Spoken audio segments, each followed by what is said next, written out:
তাহলে ইনপুট ভোল্টেজটা আসছে চার্জিং আইসি পর্যন্ত। তো চার্জিং আইসিতে যখন আপনার এই ভোল্টেজটা প্রবেশ করলো, আপনার এই ভোল্টেজটাকে কনভার্ট করবে স্থির ভোল্টেজে, মানে ভিভেটটাকে ভিপিএস বানিয়ে দিবে। এবং বানানোর জন্য তার মাঝখানে আবার একটা কয়েল ব্যবহার করা হয়েছে। স্থির করে দেওয়ার পরে এই ভোল্টেজটা সোজা আমাদের পাওয়ার আইসির দিকে যাবে, কারণ সবার প্রথমে ফোন চালু করতে হলে আমার পাওয়ার আইসিকে অ্যাক্টিভ করতে হয়। যে স্টোরেজ করে রাখতে পারে, খরচ করার অনুমতি নাই, অনুমতি দেয় সিপিইউ। যখন অনুমতি দিবে তখন সে খরচ করতে পারে।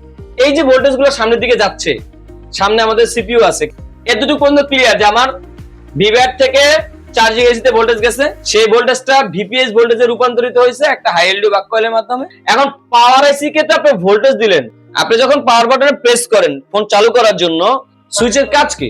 ছোট্ট দুটাকে একত্র করার। যখনই আপনি এই দুটাকে একত্র করবেন, পাওয়ার আইসি স্টার্ট হবে।